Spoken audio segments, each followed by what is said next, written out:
yet eventually I need to move on and do something with my life, yet I haven't figured out what it is yet. Who's that? Everyone? Okay, good. So, I am Helen. I am an NLP master practitioner and life coach. I just recently, at the end of last year, was able to open my own practice room here in Bali and get my KITAS, my work permit. For those of you who have been here for a while, you've probably heard about the visa issues. You probably come in and out on tourist visa. It's a big hassle. You have to extend immigration, all of that. And eventually, if you decide to stay here, you want to have a business, like a work permit called KITAS, and it's not so easy to get. So this is what I'm celebrating, and yes, so I have my practice room at a place called Gaia Holistic here in Ubud, where I do my coaching. Today, I think you're going to take a lot with you today, because I'm sharing a lot of tools for you on how to gain clarity on what it is that you might have to do next, how to work on yourself, so to say. So I'm going to start with my own story, because this relates to my own story so much, because I have been going through this process. I wasn't always a coach, and I think this is why I'm so extra happy to be talking to you here today, because it shows me how far I've come on my own journey. And in a way, I'm sharing my own experiences and sharing the steps, the 3 steps that I learned on the way that are crucial to making that shift.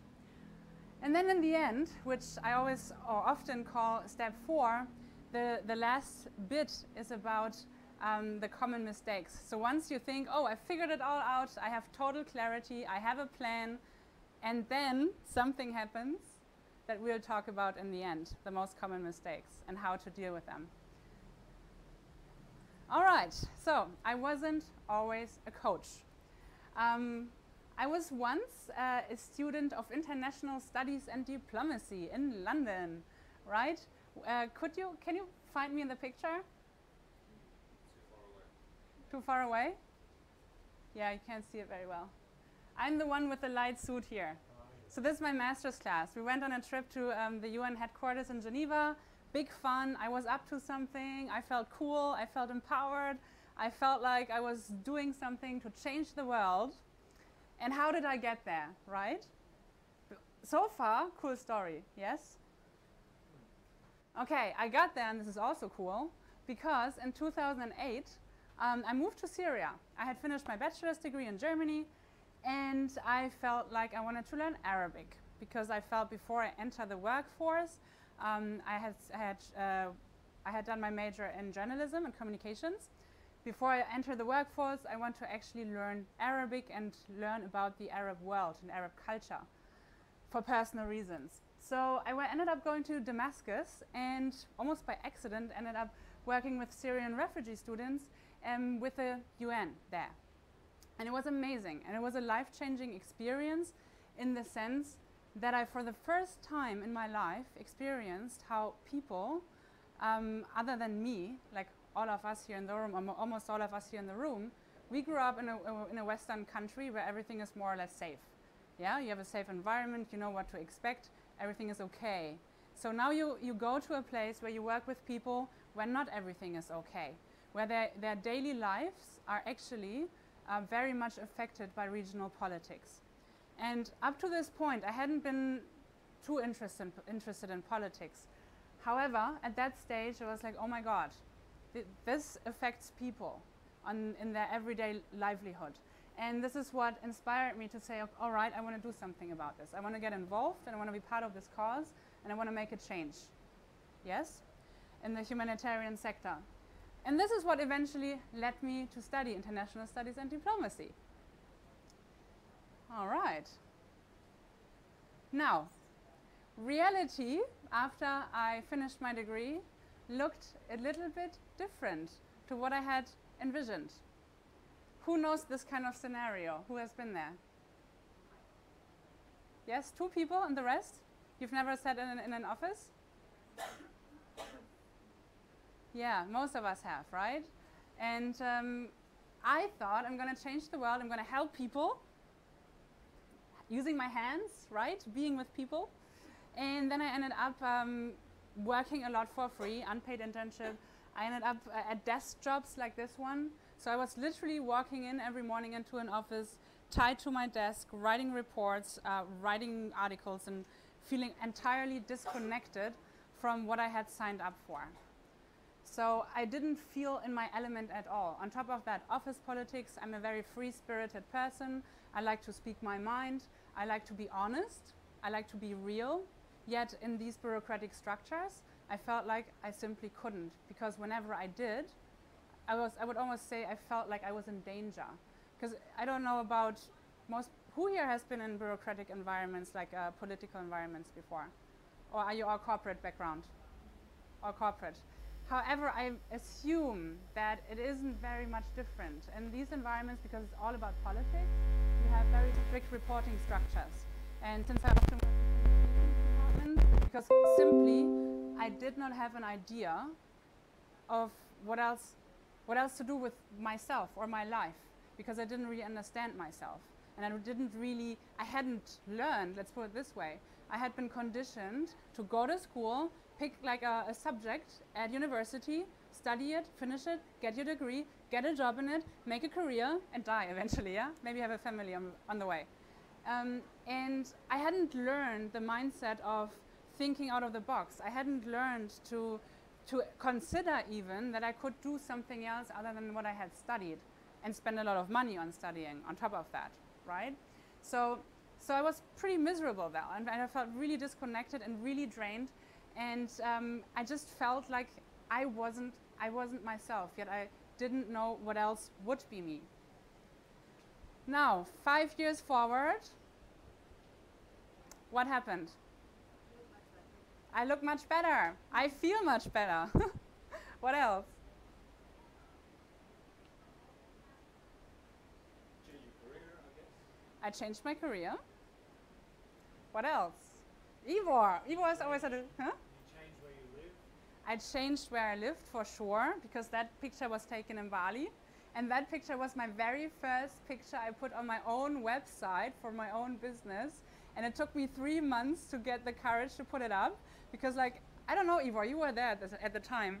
Because there was a huge debate about this picture. Like, people were split. Do you know why? Maybe because there was a lot of cleavage involved. Thank you very much.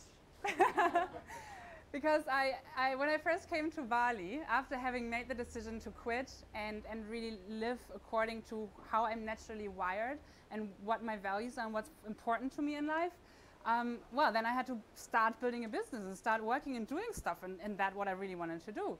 So I was lucky to find an amazing tribe here in Ubud, actually, Tribe Wanted, who helped me start up my business in 3 months. And one of the things was setting up a website.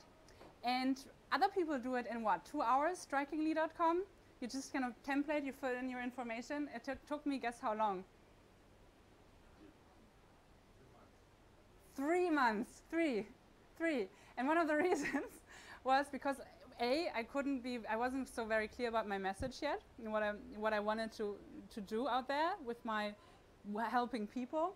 And then second, the picture. Because I asked so many people around Ubud here, so what do you think? Would you work with that person? And most guys said, oh, I definitely date her. Not sure if I would work with her. So I was thinking, I'm not sure. But then, you know what? I did it anyways. And it worked somehow. Like up until recently, I had it up for my Shine Online, so my business has shifted a bit in the meantime. I learned a lot more within my business about myself as a business person. So I kept it on, though, because I love it. Because I think this picture, for me personally, it reflects who I am today and how I feel, and that feeling like I can just share myself the way I am is something that I want for everyone else as well, and this is what I'm working with, and this is why I stand for this picture. So, anyway, you see, change is possible.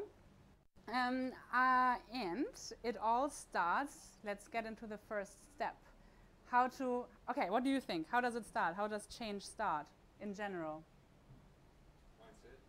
Yup, and how do you generate that mindset? What do you do in order to shift your mindset a bit? New routines. Yeah, and how do you come to develop new routines?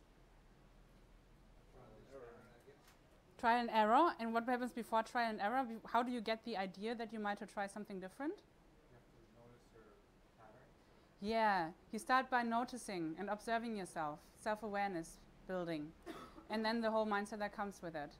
So it really starts with observing yourself, like what I did at that desk when I felt like really down. I started thinking, okay, right, I'm here, I'm now, and at least I know what I do not like. So really start noticing, what do I hate? What do I really not like about how I operate?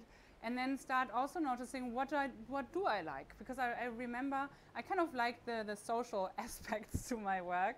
So I thought, okay, I connect with people. So that's something to write down. It's a good start. Now, if you have listened to me very closely in the past 5 to 10 minutes, which word did I use very often? Yes, it's all about me. What else? I talked a lot about feelings, how I felt disconnected, how I felt drained, how I felt like I wasn't in my element. And I felt like I wanted to touch people and all of that. Why am I using this type of language? To manipulate us. No, I'm just being myself here. Okay. Maybe some NLP. It has to do with NLP though, yes it does. And this is what I'm going to teach you in a second as well, how to find that out for yourself and in others. But why would I talk a lot about my feelings and touching and all of that? It's the truth. It's my truth. Yeah. It is my truth. It is the way something beautiful and have to touch it and take it in my hands. He said, stop touching everything. I'm like, yes, but that's how I make sense of the world. I need to touch it. All right. So I'm also very visual. And this is why I do Shine Online TV, for example. I find a lot of joy in creating beautiful video. So that's one way. So finding out how are you naturally wired. By the way, why would that be helpful for you? To know if you're a touchy-feely person, a visual person, or an auditory person. In what way would that be beneficial for you to know? Learning, the way you learn. Because visual people would probably find it easier to read or see pictures in order to remember what they've learned. Auditory people like to listen. They find it easier to sit in a lecture for 90 minutes and just consume the words that are spoken. And kinesthetic people are more people who learn by doing a lot, like trying things out and using their hands. Now, there's different ways. And in my coaching, I assess the personality type. And sensory acuity is what I just hinted on. We're going to get into a bit of more depth in a second, which comes from NLP. And then definitely building self-awareness around you. Observe yourself. Observe the way you go about your life, about how you do anything, how you relate to people, how you speak to people, how you feel around people. And that brings me to what I work with is the Myers-Briggs personality test. All right, who here has done the Myers-Briggs personality test, MBTI? Yay, okay, some of you. Now I have a question. How useful do you really find it? It was more like it was during a workshop. We didn't spend too much time on it, but I had trouble because with some of the categories, I couldn't really judge if I was either, for example, E or I or... Yes. A bit of, there's a bit of everything there. Exactly. So this is why I use this, but I don't use it in its full capacity. Because according to the Myers-Briggs personality test, you could be either one of 16 different personality types. And in theory, that's probably true. In reality, though, taking the test, you self-assess yourself. It's highly subjective. And some of us, so what it does, I'm just going to show you quickly, it measures where you are at on 4 different continua, right? So one extreme, another extreme, where in between the extremes do you find yourself? For example, are you between extremely extrovert and extremely introvert? Now some people are just somewhere right in the middle. Like I am like that, for example. Like they call them ambivert. So we're the ambiverts. So it's very hard, depending on your circumstances, how you feel in that moment taking the test. You would you know, test either or side, and that automatically changes your entire type then, right? So then there's thinkers and feelers. The thinker is like the very logical person, the person that would make a very good lawyer, for example. Nope, he violated against the law and the rules say A, B, C, so he has to be convicted, go to jail. The feeler would say, yes, but, you know, let's have mercy on this guy, because if I were him, I can feel like why he did it. It makes sense from, you know, I would have done the same, so I feel for him. So thinkers and feelers operate a bit differently. Then there's the sensors and the intuitives. Sensors are very hands-on, practical, realistic people using their senses, and the intuitive people are very good with concepts and creations in their mind, and they can juggle different theories and having a lot of ideas, whereas the realist would say, I don't see that, or I don't feel that so much. Now, like, I don't know how this realistically would come about, right? So, and then there's judges and perceivers, that continuum. The judges has nothing to do with being super judgmental. I would say a typical judger would be a very good, sorry, but German, you know? Like adhering to rules, being very correct, being always on time. That's a good judger. And I must admit, I am a judger, and I'm German. However, there's also the perceivers, and the perceivers are the ones who are a little bit more flexible, less uptight. I mean, there's no positive or negative in that. I'm just making fun about myself in a way. But anyway, the perceivers are the ones who go with the flow, who are more flexible, who leave options open for themselves, and just see what comes into their sphere and then take action. So now all of us have a bit of everything within us. It's just a question, which direction do we tend to more? And based on that, your personality type is determined. However, having said that, if any of us, for example, I'm always in between E and I, and I'm between S and I as well. So if only one letter changes within that, like I'm suddenly tomorrow a different personality type. So this is why I wouldn't 100% carve everything in stone about that. Having said that though, doing this test allows you to understand where you're standing, more or less. Yeah? So how would this be beneficial for you to know within your work or your business? Or what you intend to do in the future? Maybe you can delegate certain things? Yes. Or not? The ones that where you're not so strong at, right? Yeah. Okay. It also informs you how to go about your business, in the sense, let's say, if you're not such a really practical person, and you are very good with coming up with ideas and concept, and you can see how everything fits together, strategy and all of that, you must be the strategist in your business and put a lot of focus. And if you can outsource all the practical implementation parts to someone else. EI, if you are a strong extrovert, you must be the person who goes out and connects with people, because you gain energy from talking and, you know, being out there and promote your business. You're good at that. If you're an introvert, oh my God, you struggle hard with that because it'll cost you a lot of energy. It doesn't mean you can't do it. It's just that it'll cost you a lot of more energy to do it.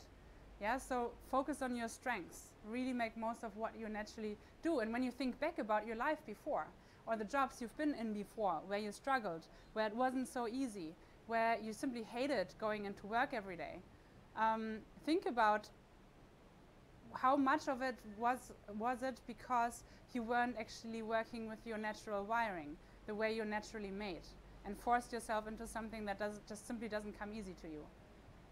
And now think about, you would spend much more time on a daily basis with the things that are easy to you, that have you flow in what you do.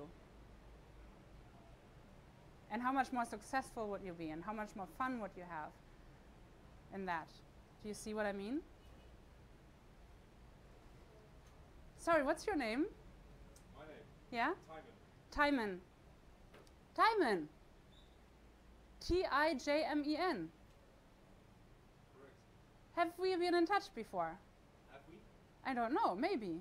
A year ago or so. Where? On Facebook. What's your last name? Hobble. No, different Timon.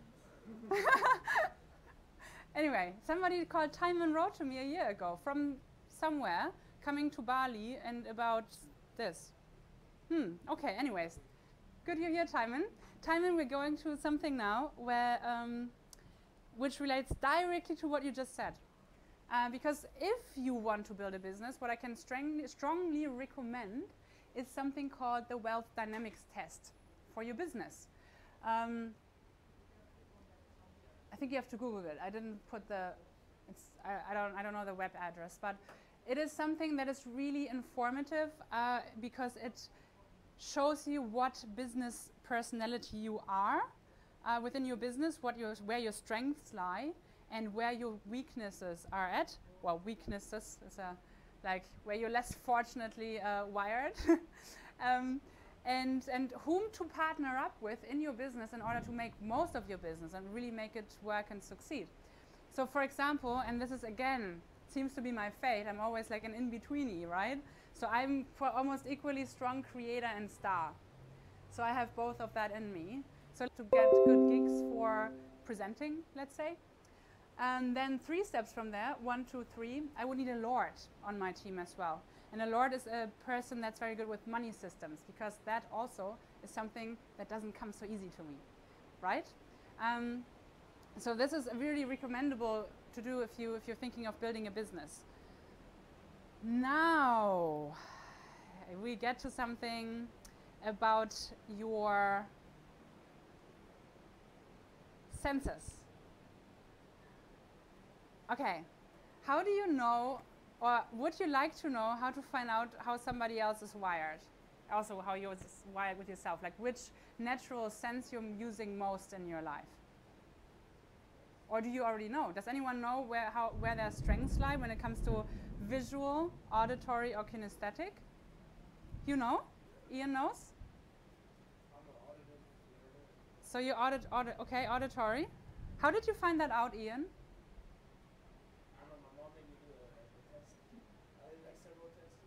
And you always tested auditory. Yeah. Okay. Ivor, what about you? That's how you can do it. And that's a much more fun way to do it and actually find it out in other people, because when you meet somebody, you want to find out how they're wired, which can be useful in terms of communication. So as soon as you see that person is visual, you start using visual language, and that you'll feel like you're on the same page right away. You just simply need to look into their eyes, right? Watch them when they talk, okay? So there's an amazing, I use this in my practice a lot. There's different ways of assessing a person like that, how they use their senses. However, this one is pretty fun to use and easy to understand. So when you talk to somebody, and you could do this even after this talk, you could walk out, grab somebody, and each one of you has 5 minutes, talk to each other and tell each other the best holiday or trip you've ever had. Okay? And then one person just observes and the other person just talks. And the observer just looks at where the eyes go most of the time. So if the person, the majority of times the eyes go up, they're assessing their visual, their internal pictures. Yeah? So it's internal pictures that are going on there that they're like making use of subconsciously. They're not really aware of that.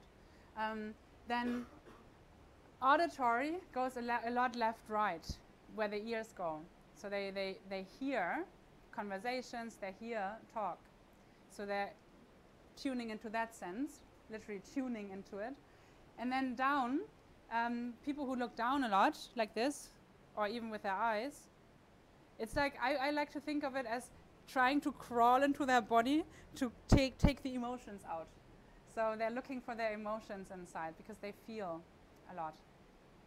So now, it isn't always to the extreme, and it doesn't always 100% work like that for everyone. Some people are just all over the place. Left-handed people, for them, well, there's a little bit more to it. Things might switch around there. Just it's a very fun exercise to do. How is this important? Like, how would it be beneficial for you to know what your like predominant sense is, the one that you use most?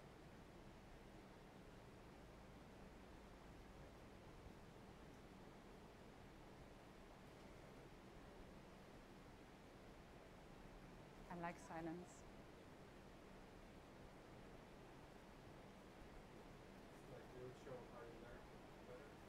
how you learn better, and how you function better. And in I'm using my visual strength in creating video, for example, for my Shine Online TV or creating my online presence. So it comes together very nicely. So I can fully live my strengths in there. And that's a lot of fun. Makes life much easier when you can work with that on a daily basis. Does that make sense? Okay. Now, the next step. So once you've figured all of this out and you know how you're naturally wired and you understand how things work for you easiest, that is only the first part. The next, who here has heard of Simon Sinek? Ah, this is a different group. Believe me or not, I thought just because I know him, and here again, reality, right? I thought because he's been all over the place in my field, in my world, amongst my friends, I thought everybody knows him. Because he's the guy, you can write it down, that wrote a book called Start With Why, and he has a TED Talk. Ivor, what's it called? The Golden Circle? Or what's the TED Talk called? Can you Google it quickly, please? So he gave a TED Talk, which I urge you to watch. And it's all about when you build a business or when you do anything in life, how important it is to start with why. To really go into the depth of who you are from deep within, what really matters to you, what's really important to you, what you really burn for. And whenever you want to go out and build a business, it's not about selling. He always uses the example of Apple and Dell. Like, it's not about, here, buy a computer, you know? No, it's Apple who doesn't say, here, buy a computer. I'm not as good as him. Watch the talk, it's amazing. It's about, you know, I want to sell you an idea behind it because it's important to me, because I want people to have it easy and flow and feel connected to what they work with and having a good work experience with da-da-da-da. And then they go, and then in the end it is about, and I sell computers. You know what I mean? So really connecting with what's important to you, what's coming from out of here, from your core, to the person that you want to reach, to the person, and also that way connecting to the right people, the right people that share the same the same passion, the same vision, the same mission with you. This is why it's so important to find your why and understand what drives you. And how do you find that? What do you think? Get a coach. Yep, get a coach, Ivor. 100 points, 100%. Yes, you can get a coach. And there's also a way, like a framework around it. So, I mean, a lot of it has to do with you. By the way, Ivor, did you find the name of the TED Talk? I did. The TED Talk is called How Great Leaders Inspire Action. How I did this into my workshop and my process, because it's amazing. And because what usually, like how do you find your internal drivers? The regular exercises are about go and find your values. And there's a lot of exercises and cool things. Who here has done a values exercise before? Ivor, and you? Okay. So it's very good and it is important. I think values are the your internal compass to anything. Just to get a bit of clarity, what is a value? Define a value. Who knows what values actually are? It's One of your needs. Yeah, kind of, yes. It's something you need, something that's important to you. What else? A belief? I think beliefs derive from values. That's the next step. So how is a value different from, let's say, this glass of water? Personal. It's personal, yes. Why is it personal? Because you might have different values than I do, but the glass of water stays a glass of water. Well, we could still think about if it's half empty or half full. So yes, yes, it's personal because we. feel it. Yes, there's feelings attached to our values. Yes, and how else is a value different from a glass or a computer or a pen? It's non-physical. It's non-physical, but what is it? You can change it. Yes, and why can you change it? You have a brain. Because you have a brain. Because it's a concept. It's a concept. It's not a thing. We have this saying in NLP, everything that you can put into a wheelbarrow is a concept. So it's not a thing. I'm losing my... So it's a concept. And a concept is something intangible. We can't touch it. And it can change and it can be different for everyone. Let's say love, right? Love, for every single one of us, means a different thing. Because all of us have experienced love in a different way, the way we grew up, naturally. Because all of us, we are creatures of the past. All of us are informed and walk around and make decisions on a daily basis without even noticing by what we have learned in the past, the meaning we have given to events, and the beliefs we have created based on that. And all of us have created different beliefs and attached value or attach importance to different values according to what we've experienced in our lives. Yes? So by growing up and having accidents, having drama or tragical events in our lives, or triumphs, or whatever we have experienced in our lives, and all of us have been going through something, and especially in our childhood, let's say from 0 to 7, we are very emotional beings, and we are so closely attached to our parents and directly informed by our parents, because they are our direct source of information and also points of reference. When they say something's right, something's right. And when they say something's wrong, something's wrong. And when they have to go to work because they have a hard life and tell us because they're just tired from working all day and tell us, you shut up now, go to your room, I don't have time for this. You go to your room and feel like, I'm not worth anything. My mom doesn't like me because or my dad, and they are the center of the universe. And if they decide and say, tell me to shut up and go to my room because I'm like annoying, then I'm annoying. And I'm annoying for the rest of my life. And I'm worthless for the rest of my life because that's what I learn as a child. Not because it's true, but it's because the meaning I've given to that event at that moment in time. And this is how we're all programmed and conditioned in this way. When we walk up and go to work and start having jobs and start feeling anxious, for example, speaking up in meetings or asking for a promotion or feel afraid speaking in public or whatever it is, it all goes back to what we learned at some experience at some point in our lives, the lessons we've learned based on that and the beliefs we've created. And based on that, we take every single action and decision in our daily lives on autopilot, and we don't even notice it. And when we really hit a roadblock and life doesn't go on, then we notice, I'm not going to swear now, I would like to. Can I? Oh no, it's recorded live. I'm just saying, damn it, you know? Damn it, like something's really off and I don't know why I keep doing the same thing over and over again.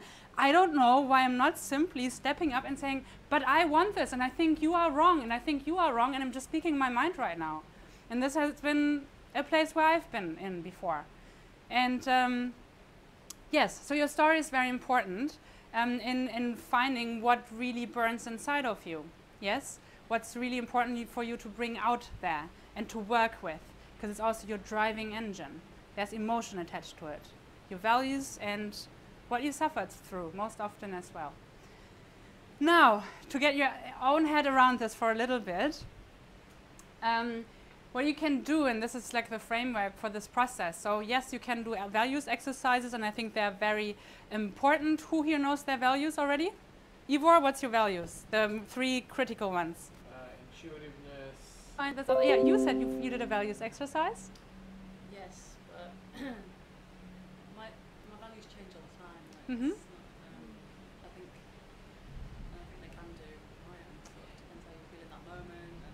And also your life circumstances. Yeah. Mm-hmm.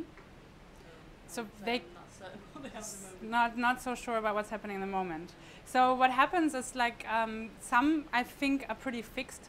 However, what I experience, for example, for me, it's freedom, and most people who are here and are wanting to do something independently freedom has a very high status for them.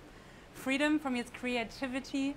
I just need freedom of expression. Like I need to freely express myself, which I couldn't before, and then also definitely integrity.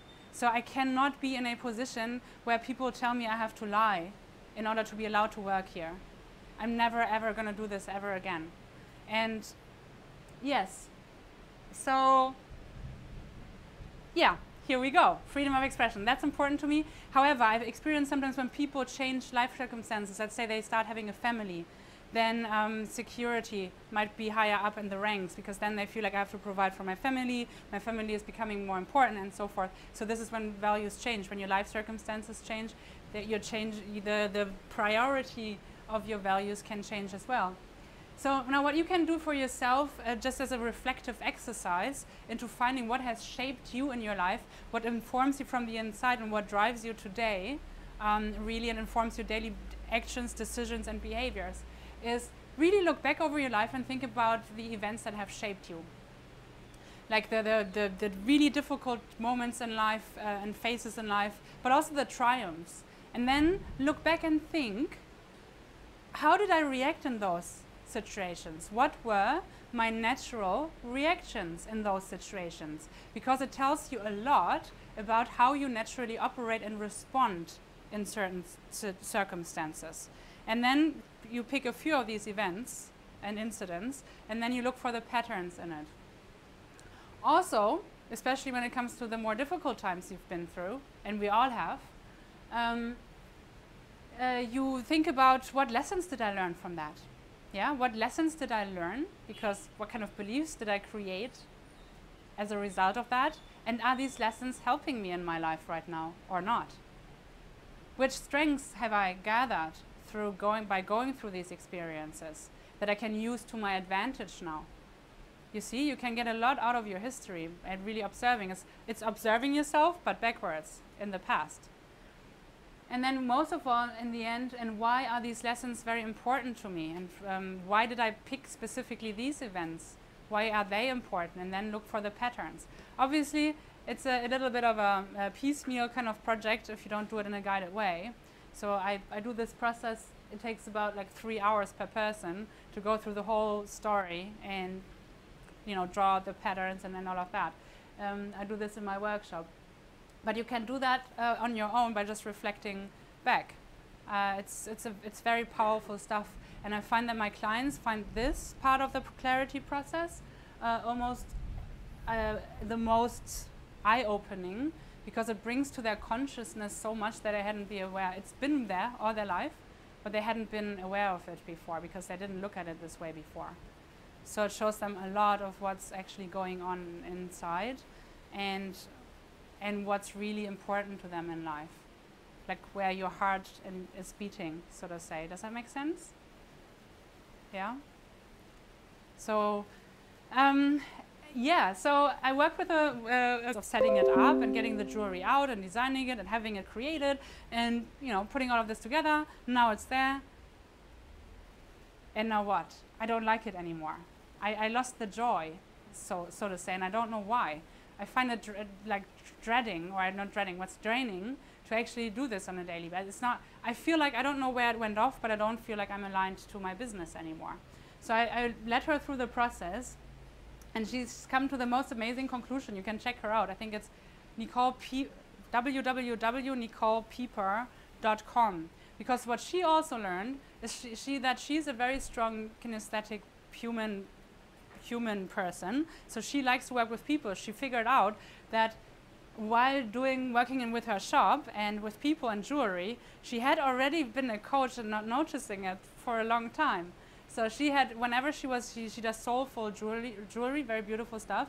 So every time people came in and looking for a piece, she would kind of engage in conversation with them, and then people would just open up and pour their heart out about their relationships and their lives left behind at home, and so forth, and she would kind of talk to them for an hour. People would go out and say, awesome, I feel so much better, thank you, and get a piece of jewelry.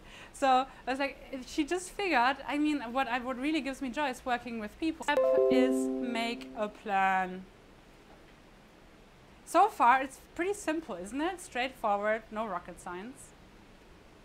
You know, and most of this, some of this you might have heard about before. So now, how would you go and make a plan? So how would you go about making a plan? Once you have all these like puzzle pieces in front of you, you know how to operate, you know what your why is, what you burn for, and what you walk out into the world and do something about, let's say, and everything else. You got feedback from other people who told you how they perceive you, and so you put it all together. Now, how do you make a plan?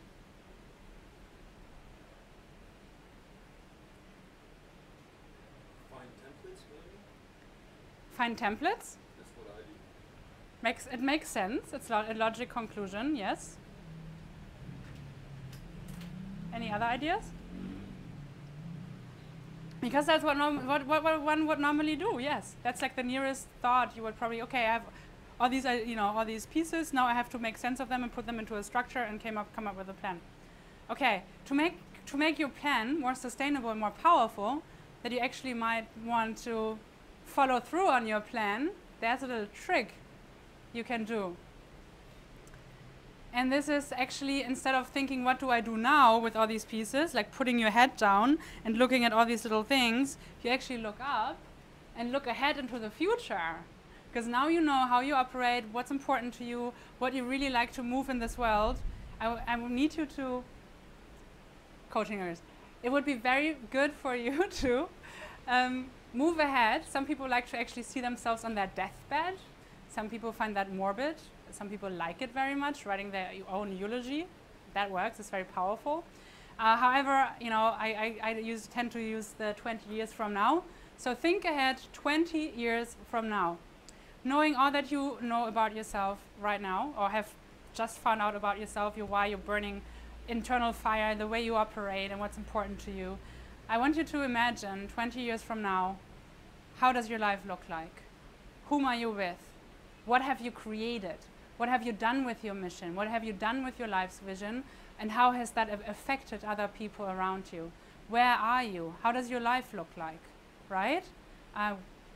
You might live in a different country. Maybe you're married, maybe you're not. Maybe you have kids, maybe you're not. Maybe you have a big house, maybe you have a small house. Maybe you live on a boat, or I don't know. Everybody has different ideas of what they want and why that is important to them. So the thing is this, it's very important to paint a big, bright picture of that vision. When you do that, you know that this is exactly what you must do. And then from there, you break it down. Because once you've really connected to that big vision of yours from that emotional space that we've worked through and have drawn out of you before, then it's really powerful and it really means something to you. And who here has heard about visualization or manifestation and all of that before? Yes, and why does it work? I don't know why, but I know it works. It does work. Yeah.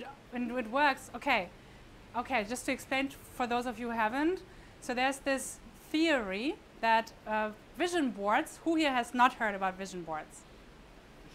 Vision boards, vision boarding, doing a vision board. Oh, like mood boards. Yeah, something like that. That's what I did. Everybody knows what that is, yes? Yes? No. Okay, so I explain it quickly. So what is very popular, especially here in Ubud, but all around the world, is, I wish I could show it to you. It's in my timeline post on Facebook. I just posted recently. I'm living my vision board today. The vision board I posted on my desktop here on my computer when I met Ivor 2.5 or 3 years ago.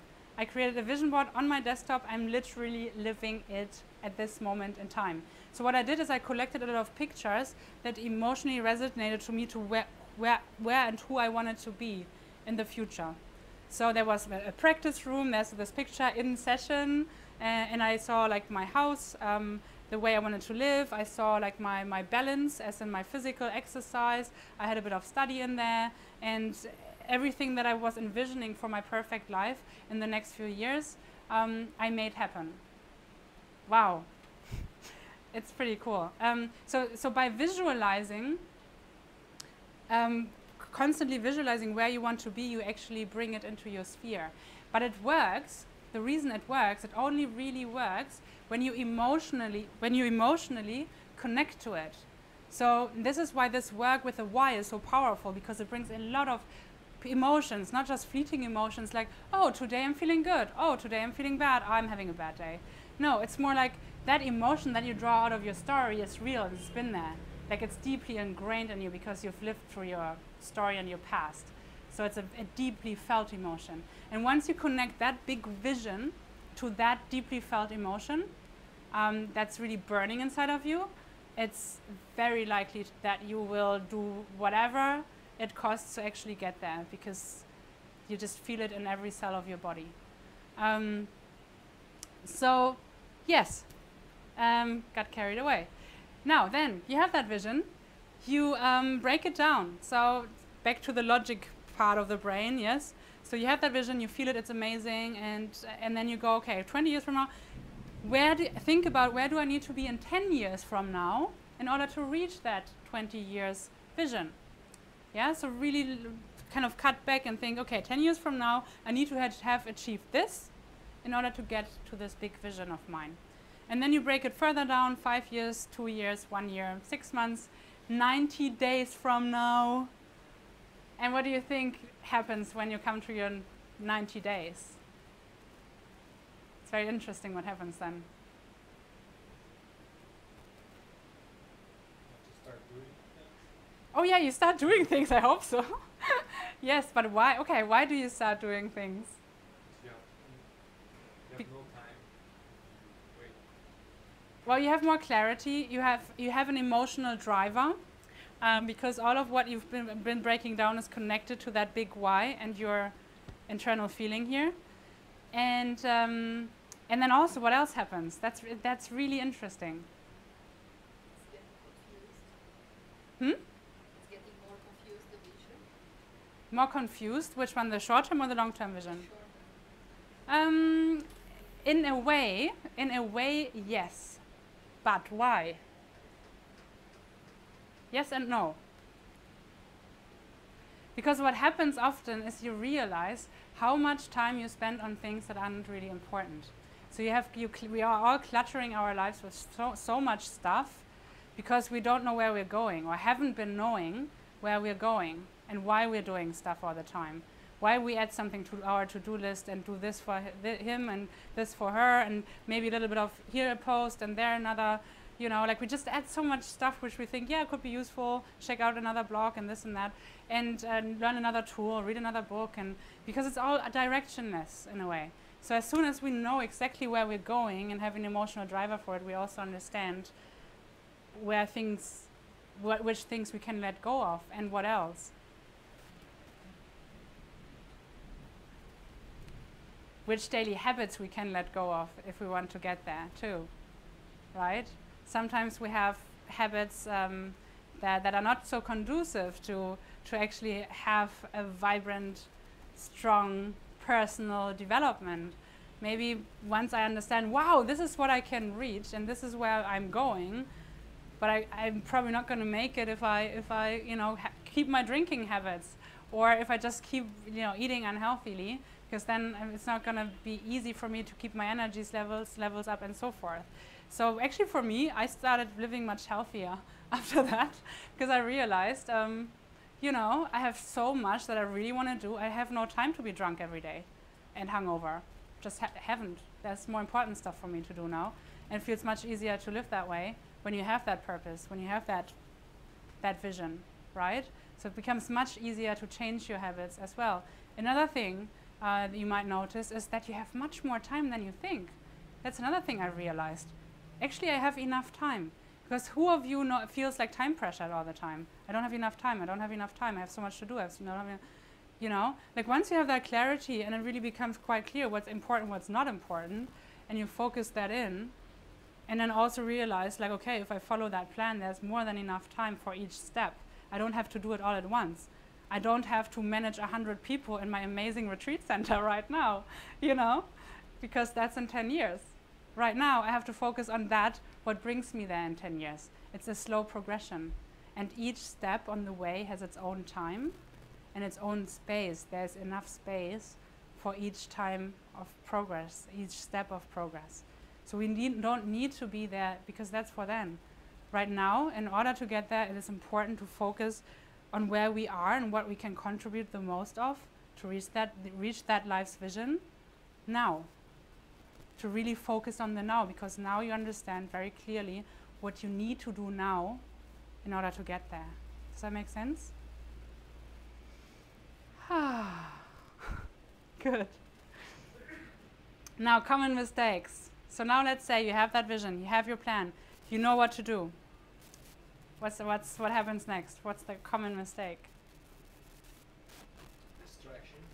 Mm-hmm. What else?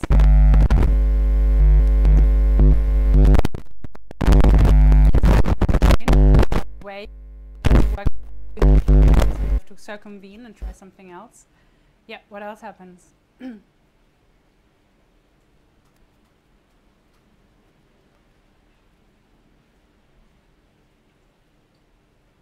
Insecurity, self-limiting beliefs.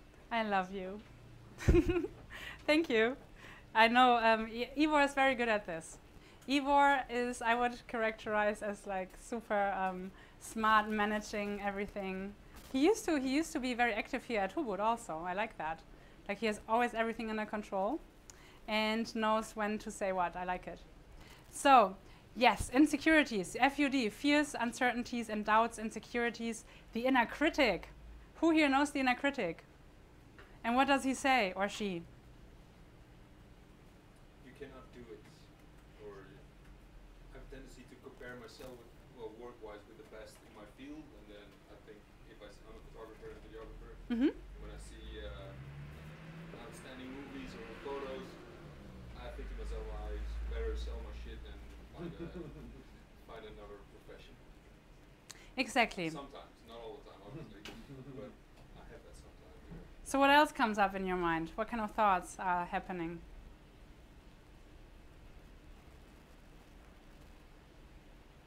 Okay, the most common thoughts, I can tell you this, I have this in my practice all the time, is I'm not good enough, who am I haven't studied enough, I'm not legitimate, there are so many people, comparison, so many people who are doing this already, why would anyone listen to me, and so on. Yeah, so there's a lot of limiting beliefs, insecurities, fears, or what if I change my career? What if my money runs out? What if I fail? What if people laugh at me? What if I go home and then have to beg and things like that, right? And that's not uncommon, and we all have it. So then it is important to work with your mind, as you said it so nicely before. So it is important to be aware, again, that this is your mind machine going on and on and on and on in your programming, and that it's not real, and that you can work with that. So deal with the inner critic, and first of all, understand what's happening, that it's not necessarily real, it's in your head. And there's obviously, as I mentioned before, it all goes back to what you learned in childhood. It all goes back to what you believe about yourself from what you learned through your upbringing, through your experience as a child and young person. Now, you can obviously use NLP to go into the subconscious mind and find it where it was created and then wire it and have more positive and conducive resources there instead. However, we won't have time to do that here today. So what you can do with your conscious brain, and I believe this is from a cognitive behavioral therapy approach, it's debate your internal critic. And this is how you can do that. So whenever you have to, you face a difficult situation where you have to make a choice, it may be, do I quit my job or not? Do I try this new project? Do I collaborate with this other person? Or whatnot? And you face a lot of fear around that, or anxiety. What you can do is take a piece of paper and write down the worst case scenario. Write it all down. It's really like shedding light, putting the, Ivor, help me with this, please. What's the English term for putting the elephant in the room? Addressing the elephant in the room. Okay, it's like addressing the elephant in the room, because so by just putting it out there, what it actually is that you're afraid of, just writing it down. What's the worst that can happen when I do this? What I actually want to do, but I'm afraid of doing. Really write everything down and you know, in as much detail as you can. And then next, write down the possible responses to it. So what are my options when that happens? And I can tell you, in most cases, you're not going to die. And I've also experienced before that people actually came up, that was funny. She said, oh no, I don't want to go back to my old job. I had my work environment and I really want to, you know, do something different. And then we were playing this game, and then she said, oh, actually, like I know this person, and I forgot, but they had asked me I could work in this different field that is in my field of interest. It was in nutrition and wellness, and that's where she wanted to go. And actually I could maybe just get a job there with my current skill set and just work there for a while and see how they operate and then start my business, like learning there first. I would feel much more comfortable doing that. And out of this exercise, she actually developed her exit plan, which was quite interesting to watch. However, it doesn't always have to be that way. But so write down your possible responses. You might be surprised what's possible, because in most cases it's not at the end of the world, even if the worst case scenario happens, because you're all smart enough to come up with alternative routes. So as they say, there's many routes that lead to Rome, and it isn't probably so bad. And sometimes you just need a little bit of more experience in a different way to get back to what you initially wanted to do. So in any case, write that down. And how do you imagine you feel once you've done this at that point in relation to your initial huge fear?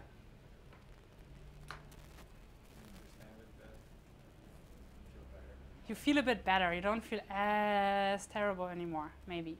Now this is the fun part. We've played it before. I use the word play a lot because I think it's important to also feel playful about it, because, you know, laughing is important in life also, to create some good hormones and endorphins, and just, you know, that raises your vibration and that attracts more opportunity into your life. And there's something called the broaden and build theory in positive psychology, which actually says the more you are living in a positive mindset and with positive emotions, the more options you literally see and in your visual field, because you're opening up your view. They did studies on that. For people who are like depressed or in low vibrational moods, they would literally like kind of have a tunnel view and look down more. So also naturally when they walk through life, they wouldn't be open to actually seeing what's going on and missing out on a lot of opportunity, right? And for people who naturally have a more uplifted kind of mindset and spirit and emotion, they walk through life with a much more open view, and hence, you know, you always say, oh, she's always so cheery and so happy and she's so lucky. But hey, what it really is she just sees much more opportunity because she's walking through life with an optimistic, open view, and just seizes the opportunities that are all there, which she wouldn't see if she would walk through life like this. Make sense? So what you do next is, now imagine best case scenario. Write down, just as before, paint a big bright picture of how would it ideally work for you. How do you want it to be? What happens? How do you feel? How's it going to look like? And really see the opportunity that you have in creating your own life and taking life into your own hands like that. You know? And then, what do you think happens in most cases?